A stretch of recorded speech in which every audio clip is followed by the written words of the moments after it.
Hello, everybody. Good afternoon, good evening, good morning for some of you, maybe. So today we're going to talk on channels of elimination.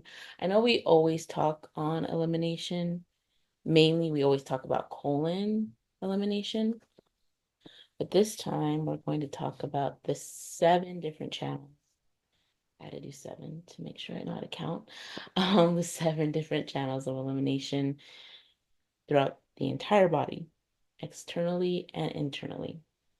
And some of you may have heard this topic spoken on by my father in the past, because he did always touch on it, and he would have seminars where he would talk about all 7. But it's been some time since we've talked about it, so we figured this would be a really good topic to go over. And so just to give you an overview of what the 7 channels are, because some people are not aware. So we have 7 channels altogether, and a woman has an extra channel. So we have 2 internal channels of elimination, and the 2 internal ones is the liver and the lymphatic system, and then the 4 others, not including the woman's one. So the 4 others is the colon, kidneys, lungs, and skin, the external. And for the women, they have the extra channel, which is the vaginal tract. So that's what we're going to talk over today. And I figured it would be good to go a little deeper because some of you may already know that we have these 7 channels, but we may need a refresher on what exactly do those different channels do? What do those different organs do and different systems do? Why is it so important that we work on them and that we keep them clean? Because someone can tell you, oh, you need to do this, this, and this, but you want to know why. Why is that? Why do I need to? So again, too, as we are going through this Q&A, if you have questions, feel free to include them in the chat over here on your left-hand side or right-hand side if you're on the desktop. And I think if you're on the phone, you have to click at the bottom for the chat feature. And it looks like we have another person who wants to come in here, so let me add them. Okay, perfect. So let's just dive a little deeper into those 7 channels of elimination. What I'm going to do here, I'm going to put it in the chat for those of you who are just joining us. And if we just want to, if you guys just want to kind of keep track of where we are as far as what organ we're talking on, I'm going to put these different channels of elimination in the chat for you guys so you can see it. And I've broken them up by the internal ones and then the external ones. Okay, let's begin. So I'll be referencing a lot from the book Own Your Own Body, and I talk about that book quite often for these Q&As because it's a book my father read a lot over and over and over and over again. And so it's just one of those books where you don't get tired of it because it's a good refresher course. It talks about the human body and it talks about herbs and how to use them. So if you can ever get your hands on this book here, Own Your Own Body, I don't know if the whole thing is showing up, but it's by Dr. Stan Malmstrom. It's an incredible book. All right, so why do we even need to cleanse? Why do we need to clean our body? So I like this section here he has in the book that talks about why it's important for us to keep a clean system.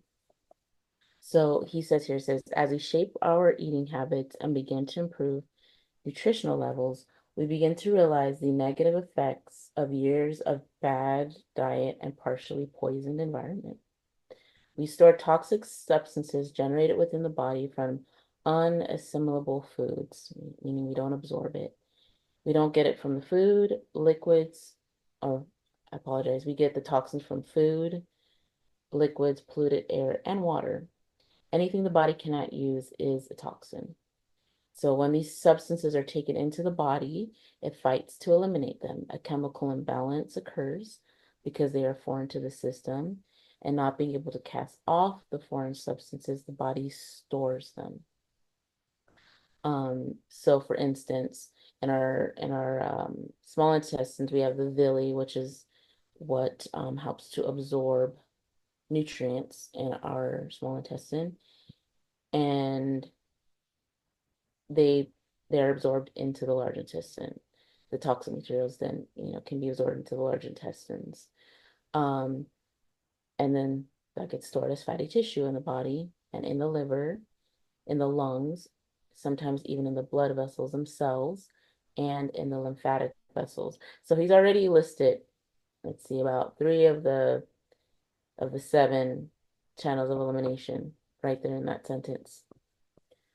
So what happens is the lymphatic vessels become degenerated with the linings of cholesterol, and many of these toxins are not harmlessly released through the colon, but are stored in pockets in the intestines. So I know a lot of you have heard my father say you get pockets of waste, you get layers of waste, and it's true because it's again foreign, it's toxic, it's waste. It doesn't know what to do. The body doesn't know what to do. So it's like, okay, I can't get rid of it fast enough, so I'm just going to start storing it in different places. And those channels of elimination are designed to help eliminate, but they're also a lot of them are a way there's space in them to hold the toxins until we give it something to let it out. Um, and there was another part here that I like that he said as well. So we know dairy, is a big one that really creates mucus in the body and clogs up different parts of the body, and it just sits, especially something like excess amounts of cheese. It solidifies really. I mean, it needs something extremely, extremely hot in order for it to melt and move out. And our bodies aren't that hot internally. So toxins from pollution and substances that are stored in the body, um, apologies, I totally read that wrong. Toxins from polluting substances are stored in the body, as are toxins generated by mucus from dairy products and other foods. Mucus adds to the body and clogs the system. Other toxins in the body are stored drugs. The body does not assimilate drugs at the time of ingestion, but many more drug toxins are stored in the body systems over the years, adding to the burden of the body. All of these toxins in turn further sensitize the body and its defenses to pollutants. And of course, the ways that we help to detoxify our body from toxins is number one, what we're eating. That's, number one is diet. Of course, more water and herbs, of course, are a big one. Ultimately, our food should be our medicine our food, but not all of us, sadly, especially in some parts of the world, don't have access to quality food. Um, so, getting the best quality food that you can, best produce, whole foods, that makes another really big difference as to how well your body absorbs the nutrients from your food. So, again, going over the seven channels, I will start with liver today since it's the first on the list. And it's been a good refresher even for me because, certain organs are vital and they have a specific job, but you get that refresher every now and again, and it's like, oh, that's right. I need to even be more serious about working on that certain system. So with the liver, this is what our Dr. Stan Malmstrom says in the book. The liver is often compared to a chemical laboratory, storage plant, a distribution service, a warehouse, a power plant, a waste disposal plant because of its phenomenal assemblage of structures, machinery, and production. Its main functions is to help with um, let's see, secretion and excretory functions. It's part of the metabolic process. It's a part of breaking down fats, um, for the body to be utilized by the body. So something that I found interesting here says, the daily secretion of bile is necessary to facilitate fat digestion and absorption and to excrete certain waste products. It also says the liver plays an essential role in metabolism of carbohydrates, proteins, and fats. The liver stores vitamin A. It also stores vitamin D, iron, copper, and other minerals. It, of course, is part of the detoxification process. So this is where it comes into play why it's one of the channels of elimination. The liver plays an important protective role by detoxifying harmful substances. It renders certain aromatic end products of digestion harmless to the body. Through bile, the liver is able to eliminate certain drugs and heavy metals, such as mercury. It is interesting to note that through massage, toxins have been released that were taken into the body 2 or 3 years previously. Through the liver's ability to absorb, store, and gradually expel poisons, the toxicity of drugs such as morphine and strychnine, I think I'm pronouncing that wrong, but it helps to reduce the toxicity of those drugs. So that's why it's important that we work on the liver. Um, of course, we have a product called Liver Build. It has herbs in there, like red beetroot, milk thistle. Milk thistle is one of those herbs that a lot of people know is really good for the liver. So that's definitely in there. There's herbs like dandelion, there's capsicum in there as well. There's many others, but just to name a few. So the liver build is incredible for that. And like we always talk about, number one, above everything, make sure you're cleaning your colon. So the Superlax is always going to be number one with whatever we suggest. So whenever you hear a product that we suggest, liver build, whatever it is, blood builder, and Superlax. Um, because again, you have the even with the liver, a lot of the toxins have to go out through the colon.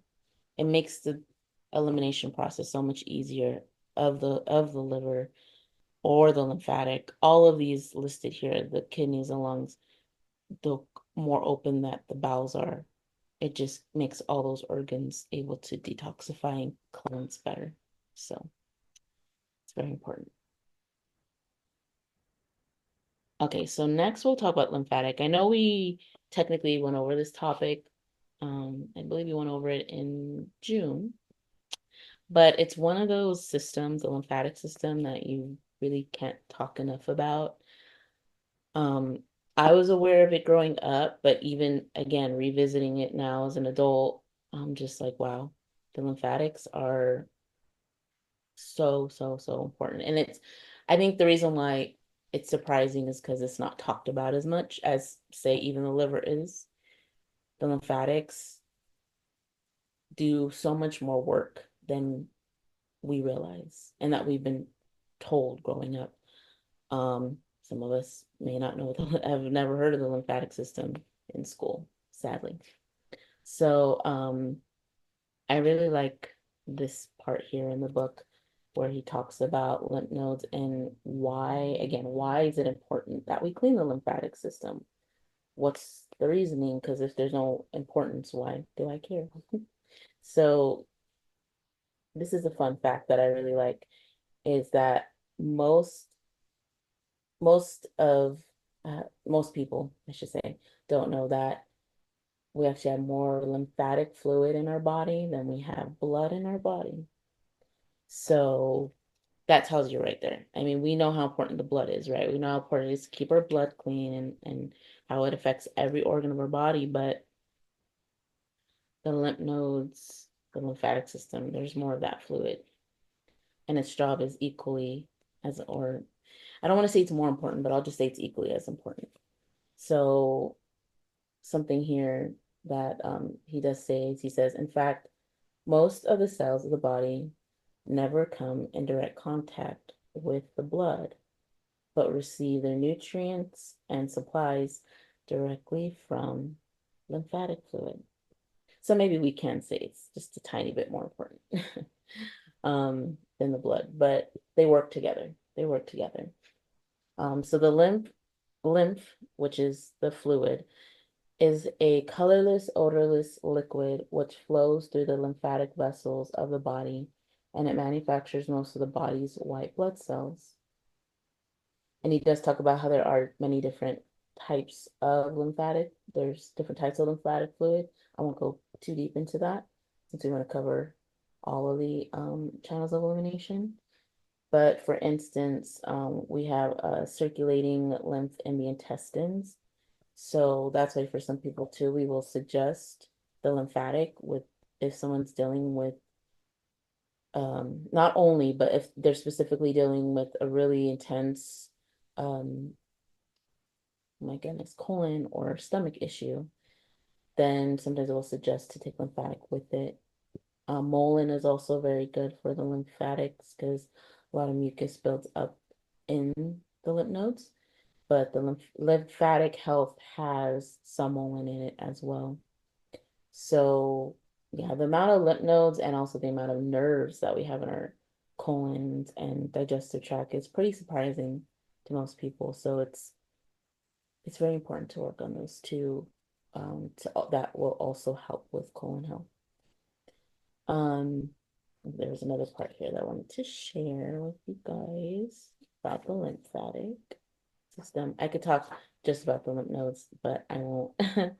Um, but basically, he does talk about how the protein and how when we're doing too much animal protein is not healthy for the lymph nodes. I mean, it's not healthy for the whole body because it becomes very acidic in the body, but it literally clogs the lymphatic system. And that also creates more fatty tissue. So that can add more fat onto your body in different places. And again, I've said this in the past, but we have even more lymph nodes in certain areas of the body, like under the neck, under the armpit, where we bend. For women, we have a lot in the female areas, so the breast, the where the uterus has a lot of lymphatic lymph nodes, and um, the thigh area as well. So that's why also too when you work on your lymph nodes, can help with cellulite. And I know I'm emphasizing the importance of the lymphatic herbs, taking herbs to the lymphatic, but unlike the blood, the lymph nodes do not have a pump that keeps that fluid flowing. The only way that that fluid keeps flowing is by how much we move. And I know some people think like, oh, I have to just be on this crazy workout regimen. No, I mean just walking, just jumping in place, walking in place. Your lymph nodes need the movement in order to keep everything going. So the more sedentary we are, the less it's going to move. And that's why also people experience edema as well and swelling because a lot of that has become very stagnant, which is very actually it's really not a good thing because it creates so many other problems down the line. Somebody is asking when taking Superlax and liver build, how does one know if it is working properly? And normally, when will one see improvement? How often are the herbs taken? It depends, person to person as far as how quickly it works. Because again, your diet, your environment, your stress levels, how much sleep you're getting, how much water you're drinking. Herbs are just one component of many that heals. You know what I mean? So, um, with any herbal regimen, we say give something at least 90 days. That's just kind of a rule of thumb in holistic health. But again, it did take years to get into a certain state and for those areas to get clogged and, that buildup to happen. But for some people, like with the lymphatic and the liver, you can experience a change in energy levels. And sometimes you may not feel any big burst of difference, but you know that it's keeping that area clean. And sometimes too, it'll be such a subtle change.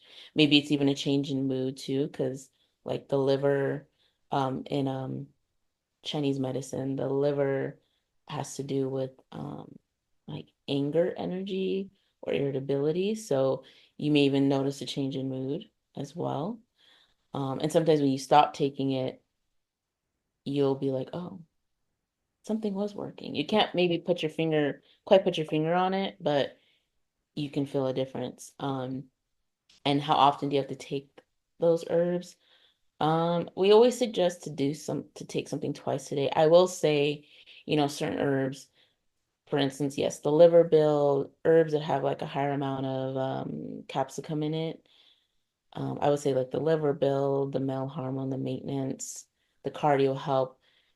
They're kind of designed to help with improving energy levels. So maybe not taking those in the night, but you could take them, say, in the afternoon instead of in the evening. But yes, we always suggest to take it twice a day.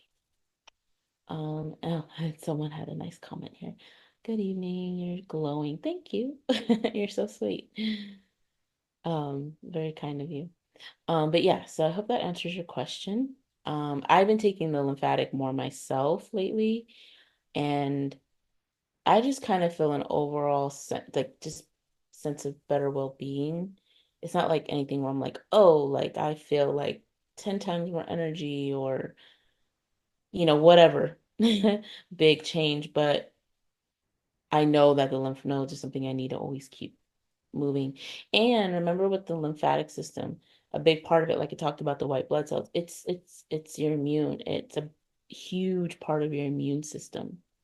So it's also generating what the body needs for immune defense. So, and sometimes with herbs like those that work on immune, you might not feel anything major, but it's helping to your defenses, to help you from getting sick. How many of each should we take daily? I know it says 4 in the morning and 4 in the evening. Should we be taking more than that amount? With herbs, there's a lot of room to increase, and there's even room to decrease if you feel like you need to take things a little slower. But there's room to increase. There definitely is. I'm myself personally, I know how would I put it? You're more in tune with your body, and for myself, like I definitely feel very in tune with my system. And obviously, the more you know about herbs, you know the different uses of them. So I will know like, oh, you know, this I need a little bit more of this right now. I need a little more lymphatic. I need a little more Superlex because maybe something I ate or I can feel something is just off. So that's the beauty too. When you're taking your herbs consistently, you will feel your body will literally talk to you and it'll tell you, I need more of this, or maybe just a little more less of this right now, and maybe a little bit more of this other herb right now. So, just keep in tune with your system. That's what I would say.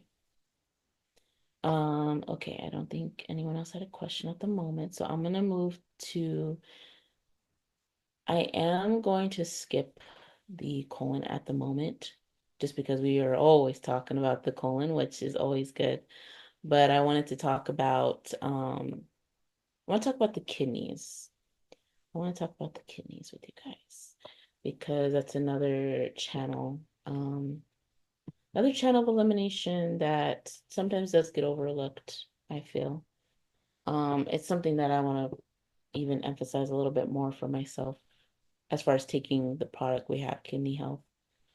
So just to give you an idea of what the kidneys do, why it's important to keep them clean. So let me just let someone in here who's requesting. Okay, so the kidneys perform a life-preserving function in the formation and excretion of urine because these small organs can adjust amounts of water and mineral salts. The kidneys, more than any other organ, are instrumental in maintaining a constant internal environment for proper body function. So although they're small, they're very, very important.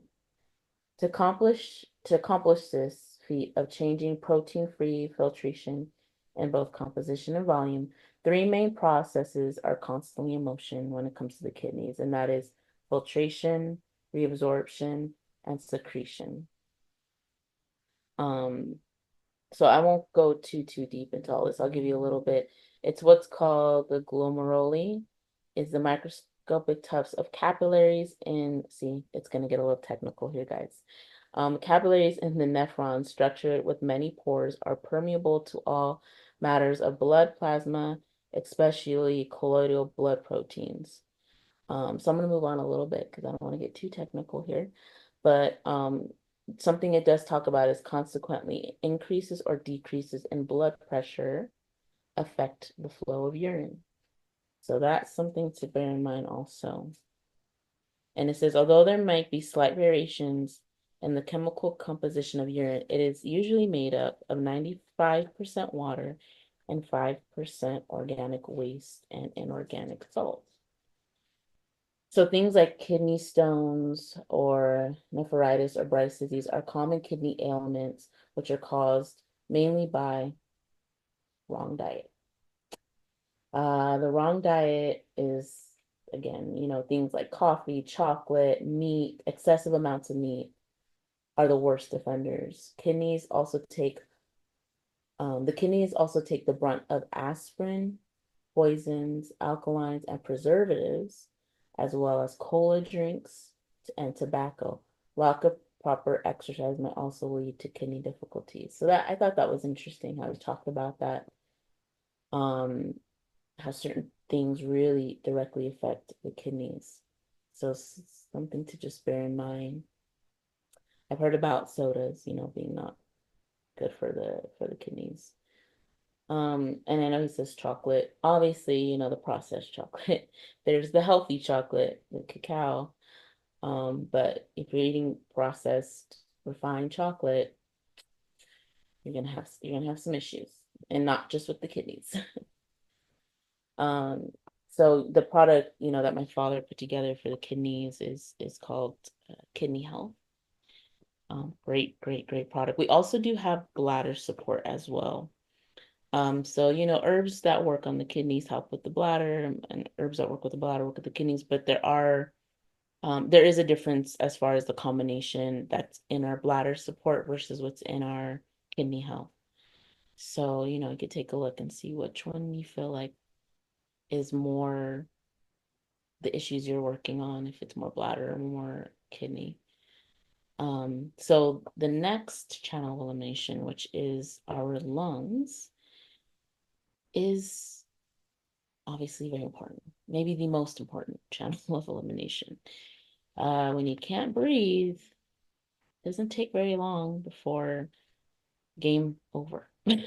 So, um, a big component, a big inhibitor blockage that happens with the lungs, because the lungs are very large. The lungs are very large. They can hold a lot of mucus. So when you are dealing with someone who's doing, again, a lot of dairy, even meat products, because it's the residue, mucus is the residue from processed foods. Like I said, dairy is a big one, yes. But someone who's doing a lot of junk food, a lot of, whether it's chips, candy, sugar, it's going to create mucus. So, we need our lungs. We need our lungs. And why do we need our lungs? The obvious thing is that we have to breathe about 6 minutes without air, and it's done. So I'll just give you kind of an overview. Aside from the obvious of why it's important to clean the lungs, we know we inhale oxygen and we exhale carbon dioxide, but also too the substances in the air, the pollution in the air, the particles in the air, even fragrances as well, the things we're putting on our skin. It all gets absorbed into our skin and can affect the lungs. Um, there is something very interesting also, and some of you may know this already, but because we don't breathe as deeply as we should, deep breathing, which is why exercise is also so important, helps with weight loss. So there was a study done that the way that fat is broken down and eliminated during the body during weight loss is actually it's determined that a lot of that is I guess you could say eliminated the fat through exhaling. So there's something very important about those lungs. So deep breathing is very, very important. Very important. So I know I mentioned too just now about, how fragrances and pollution in the air affect the lungs, but another big one, which is the next eliminative organ we're going to talk about, is the skin. So the skin is the biggest eliminative organ, bigger than the lungs and bigger than the colon. And the reason why we need to keep that system clean because when the skin is affected, it's definitely telling you that the blood needs working on, but it's just telling you internally that there's things happening. There's toxins that are coming to the surface because, you know, what we're eating, what we're drinking, the lack of full elimination is not happening in the colon. So it's saying, okay, this is the biggest organ and it becomes like one of the paths of least resistance. So it says, I'm going to try and get out through the skin. So sweating, which is something that I know a lot of people do not like to do. We do everything in our power to stop sweating. We put antiperspirants. People have had their lymph nodes removed in that area just to not sweat in the armpits. And I'm sure maybe they even have eliminated lymph nodes in other parts of the body through surgery, but oh man, it's not good to do that. It's just, you need lymph nodes. You need to sweat. And the reason why is because when we sweat, according to Dr. Maelstrom, the sweat can contain a variety of toxins and and waste, heavy metals, environmental pollutants, metabolic waste, and through perspiration, which isn't it interesting how perspiration is similar to the word respirate, like respiratory, respiration, because it's a way of breathing and releasing. You could say it's like an exhale for the skin. So through perspiration, toxins can be carried out of the body, reducing the burden on other eliminatory channels. So sweat, it's good, sweating is releasing, and obviously it's a way of our bodies, helping our bodies to cool down, as well. Um, but what happens too is when we are using, whether it's the cream we're putting on our skin, even certain oils, but more than likely the oils are okay, but there are some oils, like I know people use it, but things like with petroleum in them, it just clogs up the skin. It just clogs up the pores.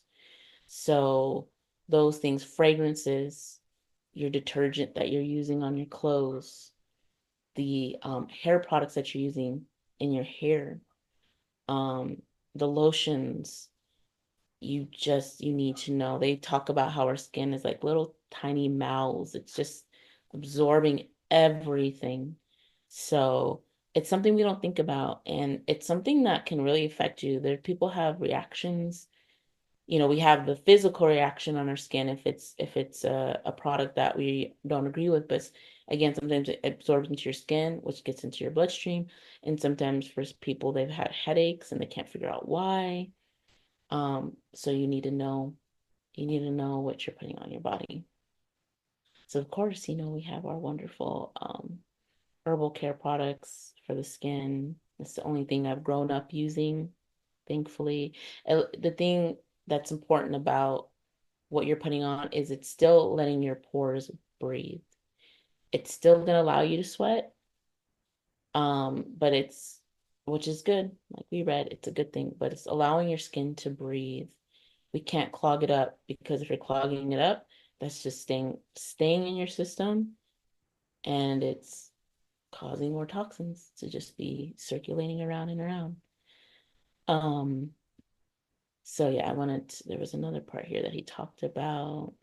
Oh, this was very interesting. So talking about the skin, and it says, as our sensory system, our nervous system plays a significant role in temperature regulation and sweat initiation. Excess sweating can point to communication problems within our parasympathetic nervous system and our vagus nerve. So we think not sweating isn't a big deal. It's a huge deal. It's telling you it affects your nervous system. And anything that affects your nervous system affects your entire body from head to toe. So bear that in mind. Try to find you can find natural deodorants. I know sometimes it's hard because I've gone through a lot of different ones and they don't always work the best. But when it works for you, it works for you. Lemon is actually really great. I know it sounds strange, but lemon juice, like real or lemon juice is amazing for that. I really like it. And there's a lot of like bicarbonate baking soda, or is it baking soda or baking powder? I think it's baking soda. Correct me if I'm wrong. Based deodorants. It irritates me, but for some people they're okay with it. Okay, so last but not least, for women. So if there's men on here that don't want to hear this, but I think you should hear this, men, because it's good information. But for women, that extra channel of elimination is the vaginal tract. So our menstrual is, I know it's a pain, but it is so unbelievably necessary. We have to have our menstrual. And even if you are not, oh, thank you, someone said soda, baking soda, thank you. Um, so yeah, even if you're not in your menstruating years anymore, just envision it this way. As my father would always say, uterus can hold a 9, 10 pound baby. That's telling you how much waste can stay in that area. So it's a matter of detoxing, it's a matter of eliminating. You have to keep that system clean. And I did a whole topic on the female system. So, again, if anybody's interested, I can always send that link to you. But how would I put it? When you're not, especially for women my age and younger and older, of course, when you're on like the pill and it's not allowing for that, those toxins are just circulating in your body constantly. And all that waste begins to store also in the uterus. So 9 times out of 10, you're gonna have some kind of effect from not having your menstrual cycle the way you're meant to. And some women may not be on the pill, but they have a really, really poor diet. Um, and other medicine can throw off your menstrual too, not just the pill. It is going to definitely it's going to create even just sometimes mental problems, um, irritability, constipation, nerve issues, big time nerve issues. So you have to allow you have to allow the menstrual to happen. And for some people, if they did not fully finish the menstrual like the natural way it was supposed to, or if it end prematurely, because ending prematurely is a big one too for people, for women. So sometimes women start taking our PMS and our FF2, and of course the colon cleanse, and they'll sometimes get a menstrual back. That's a good thing. It's a monthly house cleaning, as my father would say. It's a monthly house cleaning. It's not optional. It has to happen. I mean, there's a reason for it. And you have to allow the body to go through the cycles that it's meant to go through in order for everything to work properly. It's so important. We see how things are interconnected more and more now, and it's more out there. Like, we know about the gut brain connection, but there's also a connection too with our hormone levels. Balancing the hormones, keeping the female system clean affects mental health too. So, we always look at the body as a whole. You never want to break it up piece by piece. Um, and circling back around, it's back to food. It's back to what we're consuming. It's back to what we're consuming and sadly how our food is being processed. I know we talk about this all the time, but it's a topic that needs more and more awareness because people need to know what they're putting in their system. Um, Pesticides, herbicides, all those things, it's a neurotoxin. It affects the brain, it affects the nervous system. We know sugar is like a drug in our body, and it really affects the nervous system too. So sugar is one of those things I know is very hard for a lot of people because it is addicting. I mean, it's literally a drug. I mean, there's so many endless studies that tell you how it affects our brain and what it does to our brain and our nervous system. It keeps us wanting more and more and more of the sugar and also creates more hunger in your body as well. So it can also be a culprit for overeating because your body's just like hungry for nutrients. And the more sugar you're putting in the body, which is empty calories, empty nutrients, it's saying that, okay, now I need you to give me something. It needs something of nutrients and it needs something to help to push out the toxins. Because again, your body is always working for you and it's always wanting to keep the system clean. So, your body is talking to you, listen to it. You have to listen to it. Yes, someone said we're wrong. The wrong foods affect every organ of the body, every single organ. I mean, we just did a blog, and I do see someone else left a comment. I'll read that right now.